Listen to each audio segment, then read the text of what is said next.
नमस्कार, मैं हूं शिवेंद्र सिंह और आप देख रहे हैं बेरोक टोक न्यूज़। पिछले कुछ वर्षों में हमने मेक इन इंडिया और आत्मनिर्भर भारत जैसे कई नारे बहुत ज़ोर शोर से लगाए हैं। इसमें हमारे देश के प्रधानमंत्री श्रीमान नरेंद्र मोदी जी सबसे आगे रहे हैं और इसका फ़ायदा भी हमें देखने को मिला। हम डिफेंस सेक्टर में काफ़ी हद तक आत्मनिर्भर बन गए हैं। परंतु इस कोरोना महामारी की दूसरी लहर ने भारत को एक बार फिर से विदेशों से सहायता लेने पर मजबूर कर दिया। पिछले 16 वर्षों से हमने अपने देश में प्राकृतिक आपदाओं के समय किसी भी तरह की विदेशी सहायता नहीं ली थी, परंतु इस बार ऐसी स्थिति बनी कि हमें 16 वर्षों बाद अपनी विदेश नीति को चेंज करके विदेशों से सहायता लेनी पड़ी और थोड़ी बहुत नहीं, बहुत बड़ी मात्रा में हमें विदेशों से सहायता लेनी पड़ी। इसके पहले 16 वर्षों तक हम बिना किसी विदेशी सहायता के अपने देश में प्राकृतिक आपदाओं को नियंत्रित कर रहे थे, उन्हें स्वतः ही कंट्रोल कर रहे थे। दरअसल बात 2004 की है, जब देश में मनमोहन सिंह की सरकार थी। उस समय 2004 के दिसंबर में सुनामी आई थी भारत में। उस समय विदेश से कई देशों ने भारत को सहायता का आमंत्रण किया था कि हम भारत में सहायता करना चाहते थे, परंतु भारत ने विदेशी सहायता लेने से बहुत विनम्रतापूर्वक मना कर दिया था। उसके बाद 2005 में कश्मीर में भूकंप आए, तब भी भारत ने विदेशी सहायता लेने से मना कर दिया। 2013 का उत्तराखंड की बाढ़ और 2014 की कश्मीर की बाढ़ में भी कई देशों ने भारत की सहायता करनी तो चाहिए, परंतु भारत ने उन्हें विनम्रतापूर्वक मना कर दिया। ऐसा पहली बार नहीं था कि भारत ने अपनी नीति में परिवर्तन किया था। इसके पहले 1991 के उत्तरकाशी भूकंप में, 1993 के लातूर भूकंप में, 2001 के गुजरात भूकंप में, 2004 की बिहार की बाढ़ में भारत ने बढ़ चढ़कर विदेशी सहायता ली थी।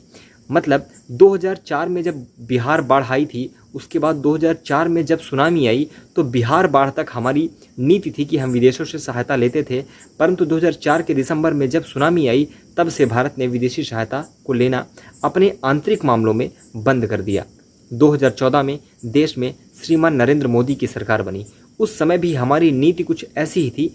हमने नरेंद्र मोदी की सरकार बनने के बाद भी कोई बहुत बड़ी विदेशी सहायता नहीं ली थी।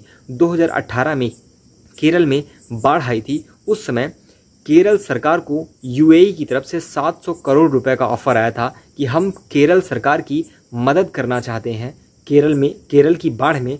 परंतु जब केरल सरकार ने केंद्र सरकार से पूछा तो केंद्र सरकार ने इस मदद को लेने से केरल सरकार को मना कर दिया और उस समय भी भारत कोई भी विदेशी सहायता नहीं ले पाया।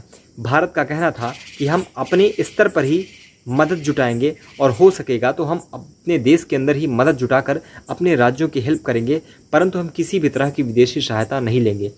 परंतु आज परिस्थितियां विपरीत हो गई हैं, समय दूसरा हो गया है। 16 वर्षों बाद भारत को अपनी इस नीति में परिवर्तन करना पड़ रहा है और भारत को अब बढ़ चढ़कर विदेशी सहायता लेने के लिए मजबूर होना पड़ रहा है। कोरोना महामारी की दूसरी लहर आने के बाद भारत ने अपनी नीतियों में परिवर्तन किया है।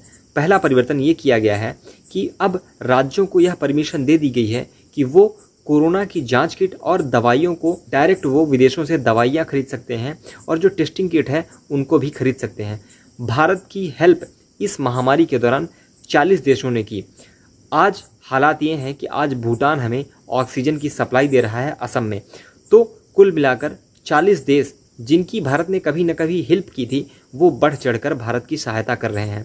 इसके अलावा भारत को काफ़ी बड़ी मात्रा में यूएई, यूरोपियन यूनियन के कंट्रीज़ द्वारा, मध्य एशिया के कंट्रीज़ द्वारा और पश्चिमी देशों द्वारा लगातार भारी मात्रा में डोनेशंस, गिफ्ट और सहायता के उपकरण प्राप्त हो रहे हैं। कुछ देशों से भारत ऐसे उपकरणों को जो हमारी हेल्थ फैसिलिटी में काम आ सकते हैं उनको खरीद भी रहा है। चीन के साथ हमने अपनी नीति में बड़ा बदलाव किया है। पिछले साल जब लद्दाख में हमारे और चीन की सेना के बीच स्टैंड ऑफ हुआ था, उसके बाद से भारत ने चीन के कई ऐप्स को प्रतिबंधित कर दिया था और लगभग चीन के इन्वेस्टमेंट को भारत में रोक दिया था। चीन से हमारा आयात भी काफ़ी हद तक कम हो गया था, परंतु भारत ने एक बार फिर से अपनी नीति में परिवर्तन किया है और ऐसी विकट परिस्थिति में भारत चीन से कई ऑक्सीजन कंसंट्रेटर्स, कई मेडिकल इक्विपमेंट, वो सारी चीज़ें खरीद रहा है। ये चीन की नीति में एक बहुत बड़ा बदलाव है, क्योंकि हमने चीन को एक साइड रख दिया था कि जिस तरह की नीति चीन की हमारे अगेंस्ट रहती है, हमारी सेना के अगेंस्ट रहती है, वो अंतर्राष्ट्रीय मंचों पर भारत का हमेशा बहिष्कार करता है, तो हमने चीन के खिलाफ एक अपनी नीति में परिवर्तन लाया था। परंतु महामारी की इस स्थिति में हालांकि हमने चीन की फ्री कोई चीज़ स्वीकार नहीं की है, परंतु हम चीन से सामान को अब भी खरीद रहे हैं।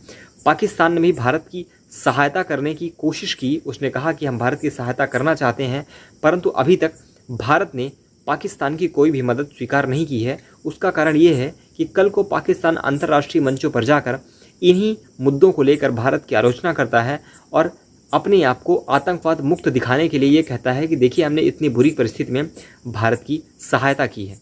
भारत की पिछले 16 वर्षों की नीति बदल चुकी है। हालांकि सरकारी अधिकारी और सरकार इस बात को मानने के लिए तैयार नहीं है। इसका दूसरा पहलू इस रूप में भी देखा जा सकता है कि हमने 80 देशों को लगभग 6.5 करोड़ से भी ज़्यादा वैक्सीन जो है फ्री में दी थी, डोनेशंस के रूप में दी थी। तो हो सकता है कि भारत को मिल रही इस सहायता का जो नतीजा हो वो इसी हेल्प का परिणाम हो जो भारत ने अन्य देशों की है। भारत ने पिछली जब कोरोना की पहली लहर आई थी उस समय भारत ने कई पैरासीटामोल जैसी कई दवाइयाँ अन्य छोटे मोटे गरीब देशों, यहाँ तक कि अमेरिका जैसे देशों को भी दी थी। हो सकता है भारत को मिल रही ये सहायता इसी का नतीजा हो। परंतु एक बात तो निश्चित है कि भारत की विदेश नीति जो प्राकृतिक आपदाओं के समय सहायता न लेने की थी वो अब बदल चुकी है। सरकार इस बात को माने या ना माने, फिलहाल जाते जाते हम आपसे उम्मीद करते हैं कि आप अपने घरों में रहेंगे और जल्दी से हमारे देश में यह महामारी नियंत्रण में आएगी और भारत पहले जैसा खुशहाल हो जाएगा। जय हिंद, वंदे मातरम, भारत माता की जय।